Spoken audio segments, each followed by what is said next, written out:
आज हम UP board class 10 की मैथ में क्वेश्चन पढ़ेंगे। हमने एक्सरसाइज 4.2 के फर्स्ट नंबर के क्वेश्चन सारे अपलोड कर दिए थे। सेकेंड नंबर जो क्वेश्चन दे रखा हुआ है वो दे रखा हुआ है उदाहरण फर्स्ट में दी गई समस्याओं को हल कीजिए। तो उदाहरण फर्स्ट से ये वाला हम पेंडिंग में डालते हैं क्वेश्चन, क्योंकि इससे जो आपका सबसे पहले एनसीईआरटी बुक के न्यू बुक में जो आपका पेज नंबर 45 दे रखा हुआ है, निम्नलिखित स्थितियों को गणितीय रूप में व्यक्त कीजिए। ये क्वेश्चन यहाँ पे 1 2 3 दो क्वेश्चन है, इनकी बता रहा है कि समस्याओं को हल कीजिए। इसको हम लोग बाद में देखेंगे। अब आते हैं इसके जो मेन क्वेश्चन दे रखा हुआ है 3 नंबर क्वेश्चन दे रखा हुआ है, दो ऐसी संख्या ज्ञात कीजिए जिनका योगफल 2700 और गुणनफल 182 हो। सॉल्व करते हैं भैया। माना पहली संख्या बराबर x, माना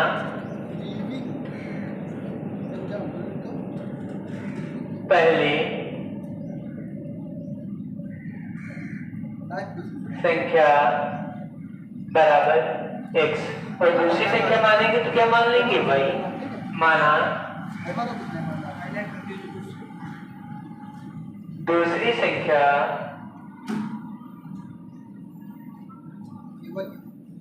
बराबर y। अब भैया प्रश्नानुसार, प्रश्न क्या कहता है, प्रश्नानुसार प्रश्न के अनुसार देखो प्रश्न क्या कहता है। प्रश्न कहता है जिनका योगफल, ऐसी दो संख्याएं लीजिए जिनका योगफल क्या हो 27 हो। दोनों संख्याओं का योगफल, दोनों संख्याओं का योग। अब ये दोनों संख्याएं, आपकी दो संख्या कौन कौन सी हैं? पहली संख्या भैया क्या है x, पहली x हो गई, दूसरी क्या है y। लेकिन कह रहा है दोनों का योगफल, यानी कि दोनों में प्लस कर देंगे। कितना है भैया 27 हो रहा है। कितना हो रहा है 27 27। इसको हम लोग क्या मान लेंगे, समीकरण नंबर फर्स्ट। उसके बाद में क्या कहता है कि दोनों संख्याओं का गुणनफल, दोनों संख्याओं का गुणनफल। गुणनफल भैया क्या कह रहा है, आप गुणनफल का मतलब हुआ गुणा कराने पर ना, तो गुणा कराएंगे x और y की गुणा करने पर क्या हो जाएगा 182। यानी कि जब हमने दोनों की गुणा की तो कितना प्राप्त हुआ हमें भैया 182। इतनी बात समझ में आई। देखो आगे, अब हम लोग इसको समीकरण कौन सी मान लेंगे, सेकंड मान लेंगे। आप लिखेंगे समीकरण फर्स्ट से, समीकरण फर्स्ट से। ये ऐसे भी लिख सकते हैं समीकरण फर्स्ट को हल करने पर। तो जब समीकरण फर्स्ट लेंगे तो भैया हमारे पास क्या हो जाएगा x प्लस वाई इक्वल में 27 हो जाएगा। देखो बोर्ड में दिख रहा है, ये मोबाइल में दिख रहा है। इसके बाद भैया हम y की वैल्यू निकाल लेंगे, x का तो भैया क्या करेंगे y को कॉमन कर लेंगे। x y बराबर में क्या हो जाएगा 27 माइनस x, क्योंकि x इधर है प्लस का, उधर हो जाएंगे माइनस का हो जाएगा। तो क्या हो जाएगा y इक्वल में 27 माइनस x। तो क्या करेंगे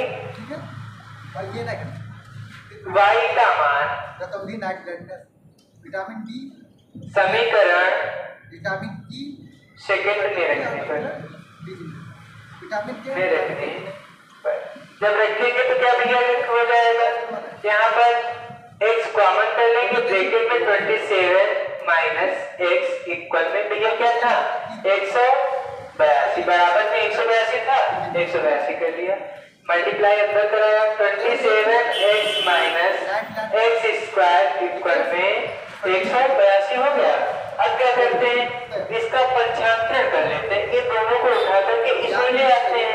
तो क्या हो जाएगा x square minus 27x plus 182 बराबर में 0। अब हम शुरू से एक चीज आप लोगों को बताते आ रहे हैं। जब हम लोग इस टाइप में आते हैं, मूल ज्ञात करना पड़ा था, उसमें क्या बताया था, इसकी और इसकी गुणा करा लेंगे और उसके बाद में क्या हो जाएगा जो भी आएगा उसके फैक्टर करके कर लेंगे। तो भैया करेंगे इसके जो फैक्टर करेंगे तो यहाँ पर जोड़ने और घटाने पर कितना हो जाए, जोड़ने और घटाने पर 27 मिल जाए और गुणा करने पर कितना मिले हमें 182। तो हमें ऐसा गुणांक क्या क्या मिलता है, क्या रिसीव होता है 13 और 14। 13 और 14 को जोड़ देंगे तो कितना हो जाएगा भैया 27 हो जाएगा।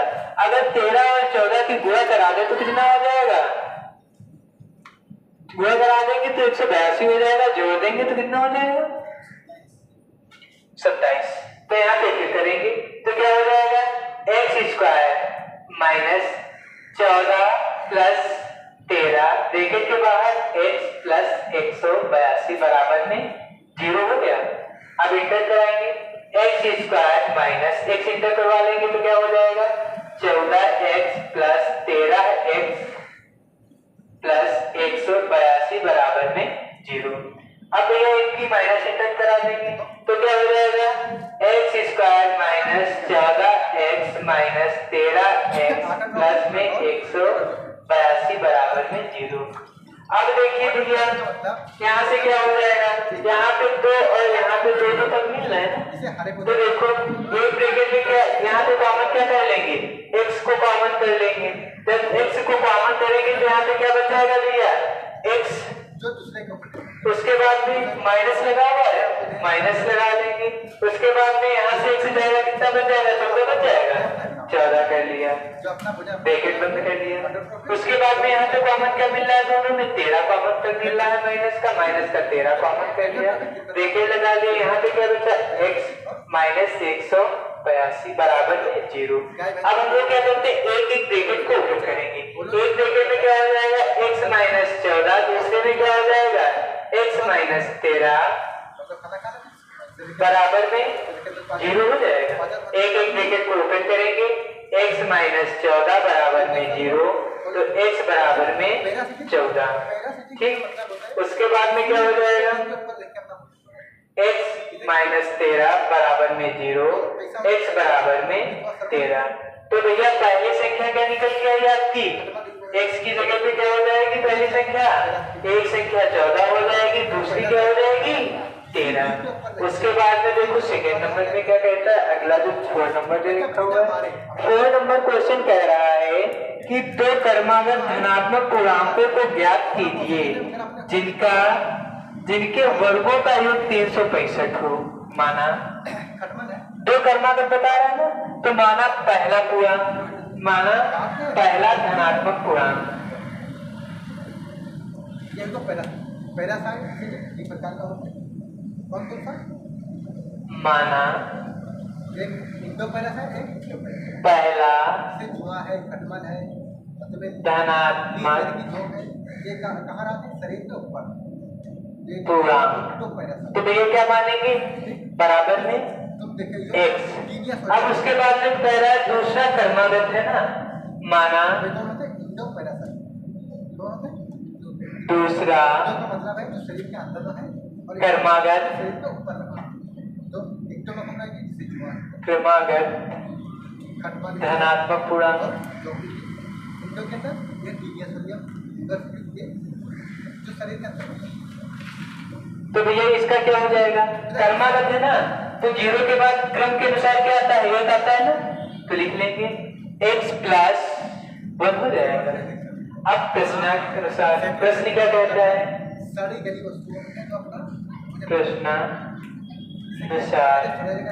प्रश्न कहता है दोनों पूर्णांकों के वर्ग है ना, दोनों पूर्णांकों के वर्ग।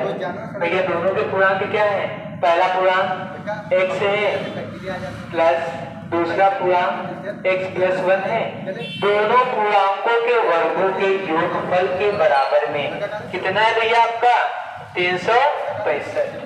अच्छा अब ये तो x स्क्वायर हो जाएगा, लेकिन यहाँ पे आप लोगों को एक सूत्र हमने बता रखा है, वो कौन सा बता रखा है, a प्लस b का होल ऑफ स्क्वायर सूत्र हमने आप लोगों को बता रखा है। क्या यहाँ पे वही सूत्र लग जाएगा, लग जाएगा ना, तो क्या हो जाएगा a square a plus b का होल ऑफ स्क्वायर बराबर a square plus b square plus 2ab है ना, हो जाएगा। तो लगा देंगे तो यहाँ पे क्या हो जाएगा एक्स स्क्वायर प्लस में फिर एक्स स्क्वायर हो जाएगा प्लस 1 का स्क्वायर करेंगे 1 हो जाएगा। उसके बाद में 2 इंटू 1 करेंगे 2 एकम पे और एक्स की गुणा करा देंगे तो 2x हो जाएगा बराबर में 365 हो जाएगा भैया। ठीक, अब देखो x को जोड़ेंगे कितना हो जाएगा 2x स्क्वायर हो जाएगा। उसके बाद में प्लस में 2x प्लस में 1। अब इधर ये प्लस का इधर लाएंगे क्या हो जाएगा तो माइनस का 365 हो जाएगा बराबर में 0। फिर क्या हो जाएगा 2x square plus 2x minus 364 बराबर में 0 हो जाएगा। अब देखो इसमें क्या कॉमन मिल रहा है, एक चीज कॉमन मिल रही है, 2 कॉमन मिल रहा है। देखो इसमें भी 2 मिल रहा है, इसमें भी मिल रहा है, इसमें भी मिल जाएगा। 2 को कॉमन कर लिया तो x square plus x minus 182 बराबर में 0 हो जाएगा, है ना। अब जब 0 हो गया 2 को उधर भाग कर देंगे जाके तो 0 हो जाएगा तो बच जाएगा x square plus x minus 182 बराबर में 0। अब 182 की इधर देखो हमने फैक्टर किए थे ना तो कितना निकल के आया था 13 और 14 निकल के आए थे। ये 14 में से 13 को निकालेंगे तो कितना बच जाएगा भैया 1 बच जाएगा, x बच जाएगा। ठीक देखो x स्क्वायर प्लस ब्रैकेट में 14 माइनस 13 सॉरी प्लस के 14 है ना तो माइनस 14 प्लस 13 है ना, माइनस का 1 बचेगा प्लस के 14 होंगे तो आपका हो जाएगा तो 1 बच जाएगा x हो जाएगा माइनस 182 बराबर में 0 हो जाएगा। उसके बाद में x स्क्वायर प्लस ब्रैकेट में 14x माइनस 13x माइनस 182 बराबर में 0। x square plus 14x minus 13x minus 182 बराबर में 0 है ना। यहाँ पे 2 पक्का कर दिया तो यहाँ पे कॉमन क्या कर लेंगे x को कॉमन कर लेंगे x प्लस 14 हो जाएगा। यहाँ पे माइनस का 13 कॉमन कर लेंगे तो यहाँ पे x प्लस 14 हो जाएगा बराबर में 0 कर लेंगे। देखो उसके बाद में क्या हो जाएगा भैया यहाँ पे x माइनस 13 x प्लस 14 हो जाएगा। अब बराबर में 0 एक ब्रैकेट को खोल लेंगे x माइनस 13 बराबर में 0 तो x बराबर में 13 हो गया। उसके बाद में x प्लस 14 बराबर में 0 x बराबर में माइनस का 14। अब भैया 2 पूर्णांक निकल के लेकिन धनात्मक 13 था तो अभी हमारा एक पूर्णांक निकल के धनात्मक पूर्णांक कौन सा आया है 13, लेकिन दूसरा हमें निकालना है ना। दूसरा हमने क्या माना था x प्लस 1 तो भैया x की जगह पे हमने क्या रख लेना है 13 प्लस 1 तो बराबर में कितना हो जाएगा 14। तो पहला जो पूर्णांक था हमारा वो कितना हो गया 13, दूसरा जो पूर्णांक निकल गया वो कितना हो गया 14। अच्छा एक बात एक छात्र ने बताई थी कि नोट्स बनाने एक विद्यालय में जाता है पढ़ने, नोट्स बनाने अनिवार्य नहीं, वहां के टीचर क्या बताते हैं नोट्स बनाने अनिवार्य नहीं। तो ये कहीं ना कहीं गलत है। बुकें तो दे दी गई, हाँ मानते हैं कि बुकों में सब लिखा हुआ है, लेकिन नोट्स इसलिए बनवाए जाते हैं चाहे आप 1 से पढ़ाई करो चाहे आप यूपीएससी का एग्जाम क्यों ना क्लियर करें, नोट्स बनवाना इसलिए जरूरी होता है। उसमें पहली बात तो ये हो जाती है लैंग्वेज इजी हो जाती है, जो भाषा होती है वो सरल हो जाती है। दूसरी बात जब आप नोट्स बनाते हैं तो उसको लिखते हैं तो डायरेक्टली वो माइंड में होता है, इसलिए दूसरा रीजन ये हो गया। अब जो सीधी भाषा हम लोग अपनी भाषा में समझें तो भैया जो आप बाजार से खरीदते हो सब्जी खरीदते हो वो भी सब्जी हुई होती है, बनाने की क्या जरूरत है। बनाते इसीलिए हैं, पकाते इसीलिए हैं सब्जी को ताकि हमें स्वाद मिल सके। क्या मिल सके स्वाद मिल सके। अच्छा स्वाद हो तो हम उसको ज्यादा ग्रहण करें, ज्यादा खाएं भोजन के रूप में और हमें ज्यादा शक्ति मिले, यही तो होता है। अगर ऐसा ना हो तो उसी प्रकार ये होता है जो अगर आपको नोट्स बनवा दिए जाते हैं तो इंटरेस्टिंग लैंग्वेज हो जाती है तो आप उसमें ज्यादा मन लगा के पढ़ोगे और ज्यादा याद करोगे, डायरेक्टली माइंड में जाएगी, इसलिए नोट्स जरूरी होते हैं।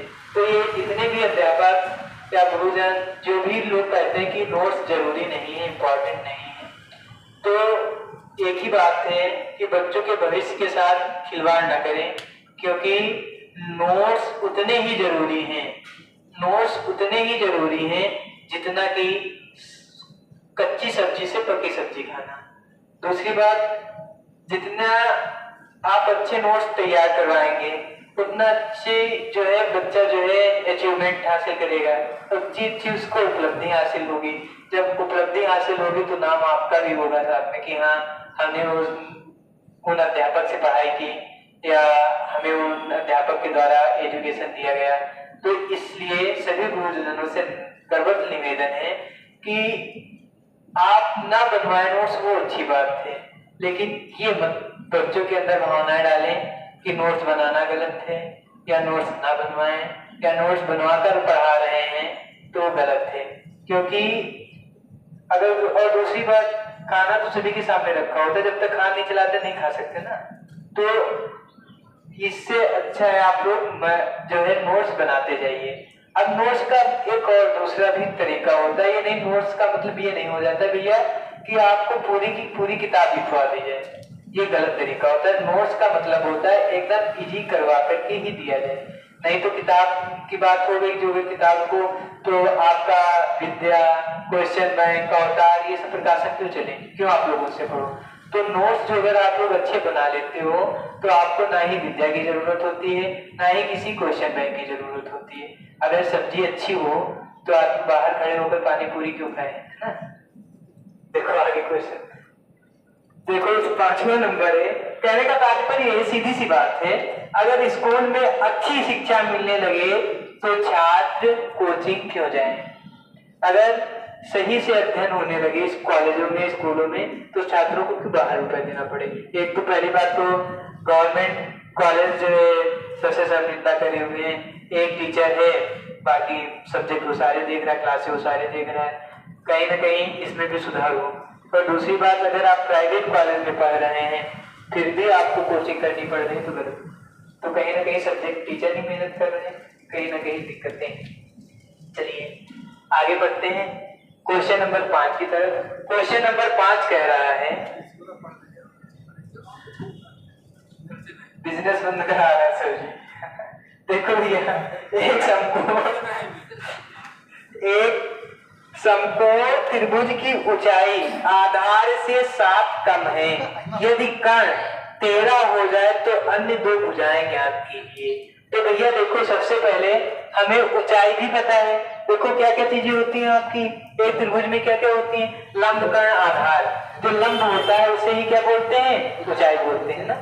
तो हमारे पास क्या क्या दे रखा हुआ है, हमें पता है कि ऊंचाई जो है आधार से कितनी कम है, 7 कम है ना।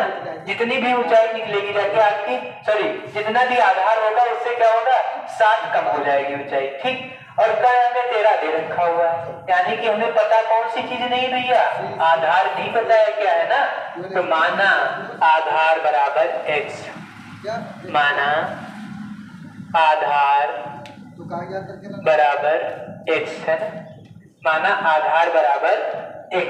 जब आधार x मान लिया तो प्रश्नानुसार, प्रश्न देखो क्या कहता है, प्रश्न अनुसार, जब प्रश्न के अनुसार हल करेंगे तो क्या कह रहा है प्रश्न, ऊंचाई आधार से 7 कम है तो ऊंचाई बराबर,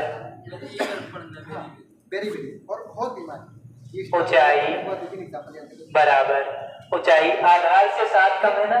तो आधार कितना है हमारे पास, x दे रखा हुआ है ना, और कम कितना होना चाहिए हमारा, आधार से 7 कम होना चाहिए ना। तो अगर हम घटा लेंगे तभी तो 7 कम होगा, तो माइनस कर लेंगे 7, ठीक। तो उसके बाद में कर्ण क्या दे रखा हुआ है, कर्ण बराबर में कितना दे रखा हुआ भैया, 13 दे रखा हुआ है, 13। अब ये इतना हो गया। अब अगर इसकी बात करेंगे, ट्रायंगल का क्रिएट करेंगे तो ट्रायंगल आपका ये जो त्रिभुज हो जाता है वो क्या हो जाता है, x, ये कर्ण होता है भैया, ये हो जाएगा 13, ये ऊंचाई होती है तो क्या हो जाएगा, x - 7 हो जाएगा ना। त्रिभुज पूरा बन गया। अब इसे हम a कर लेते हैं, इसे b कर लेते हैं, इसे c कर लेते हैं। AC आपका क्या है, ये AC क्या है आपका, कर्ण, ठीक। BC क्या है भैया, आधार। उसके बाद में AB क्या है भैया, लंब या ऊंचाई, जब आप चैप्टर नंबर 8 पढ़ेंगे ना त्रिकोणमिति, तो इसको लंबी बोलेंगे भैया। अब यहाँ पे फार्मूला लग जाता है पाइथागोरस प्रमेय द्वारा। पाइथागोरस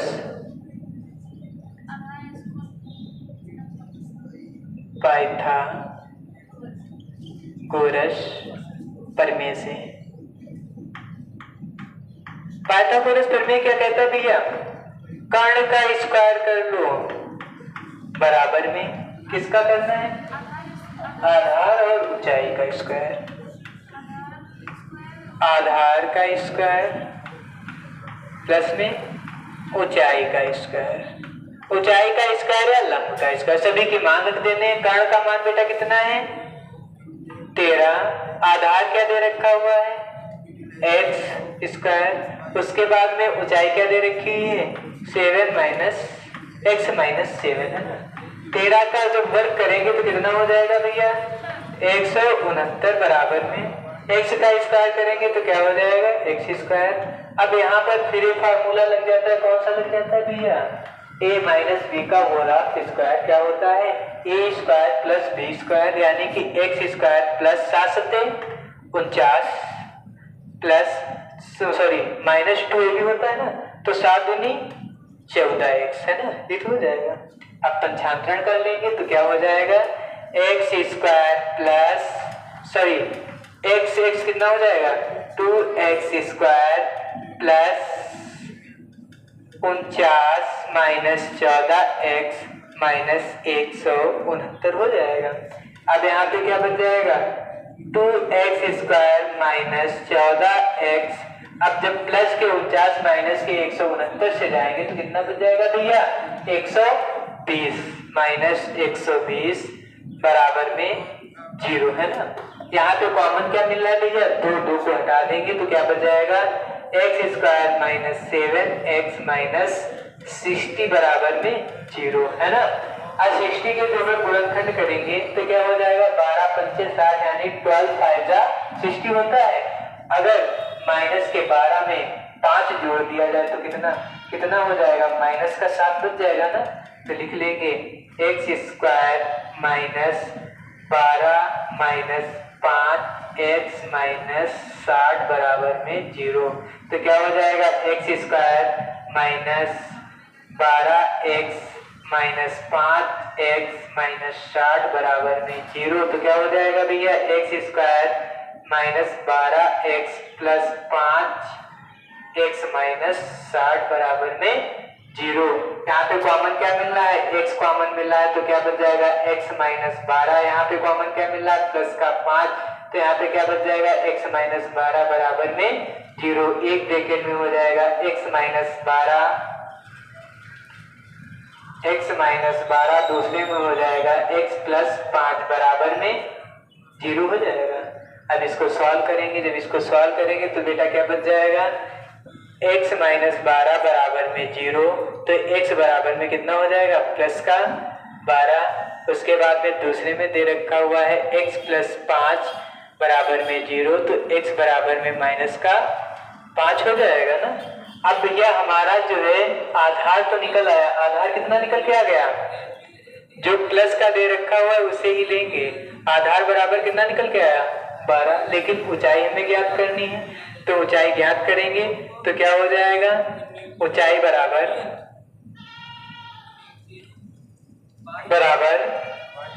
x का मान कितना निकल के आया? 12 7 बराबर में 5। ऊंचाई कितनी निकल के आ गई? 5 निकल के आ गई। अब देखिए लास्ट क्वेश्चन रह गया है। लास्ट क्वेश्चन के लिए हम लोग इसे रफ कर देते हैं ना, इसे रफ कर दें, ठीक। उसके बाद आप लोग वीडियो से निकाल के आपको स्क्रीनशॉट दे देंगे, है ना। देखो क्वेश्चन पर क्या दे रखा हुआ है?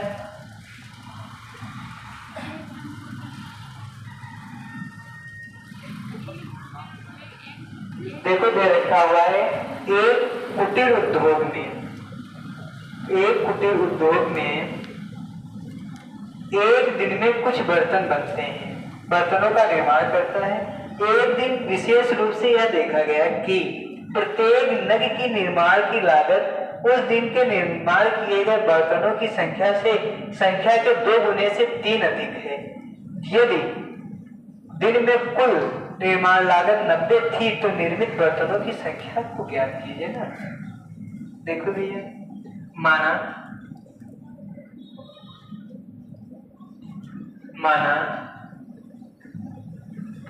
निर्माण किए गए बर्तन किए गए बर्तन बराबर x, यानी कि माना बर्तनों की संख्या बराबर x। कितने बर्तन निर्माण करता है? x निर्माण करता है ना। उसके बाद कह रहा है कि लागत, नग के निर्माण की लागत, जब नग लगाने में किया गया है, नग के निर्माण में लागत, उसने बताया कि निर्माण में बर्तनों की संख्या से उसकी 2 गुनी जो है लागत लग रही है, 2 गुनी से 3 अधिक, 2 गुनी से 3 अधिक, यानी 2 गुनी तो हो गई लेकिन 3 और ज्यादा लग रही है, यानी कि 3 को जोड़ देंगे, प्लस में 3 हो गया। अब देखो क्या कह रहा है, कितना हो गया। अब बता रहा है कुल निर्माण जो किए गए बर्तनों की संख्या है वो क्या होगी। अब प्रश्नानुसार निर्माण किए गए बर्तनों की संख्या, प्रश्नानुसार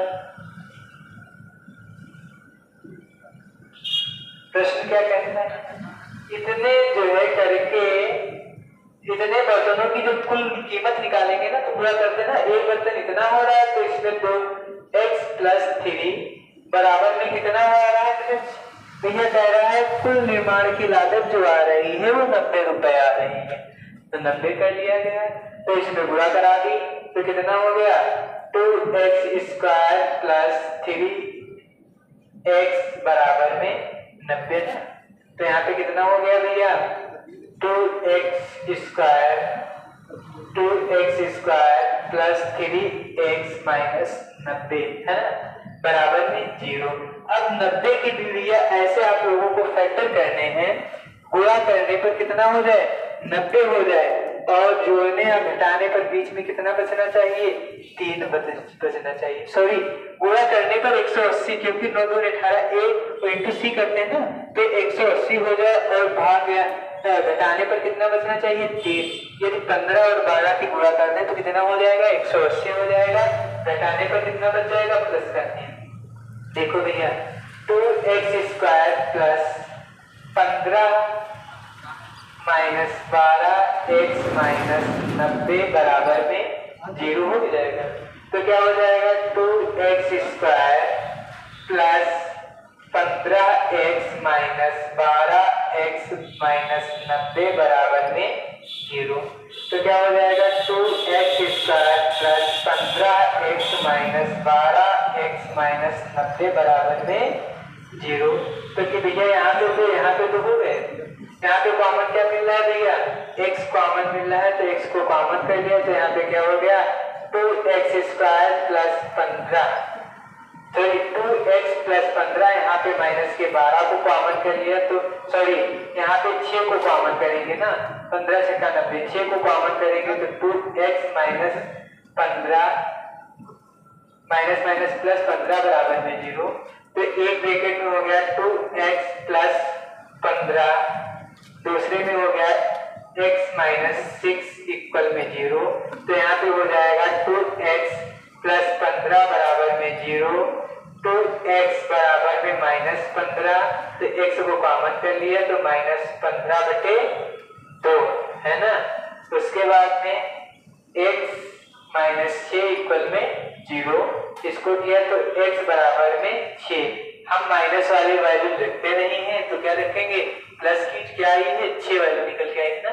तो कुल किए गए बर्तनों का निर्माण किया गया तो कितने बर्तन बन गए 6, लेकिन अब निर्माण में लागत ज्ञात करनी है, तो बेटा यहाँ पे क्या हो जाएगा 2x की जगह पे 6 + 3, तो कितना हो जाएगा 2 × 12 + 3, यानी कि 12 पे 15। तो लागत कितनी आ गई भैया 15। निर्माण कितने बर्तन किए गए 6, और लागत कितनी आई 15 रुपए की। ठीक है, जो समझ में ना आए उसको आप लोग कमेंट करेंगे।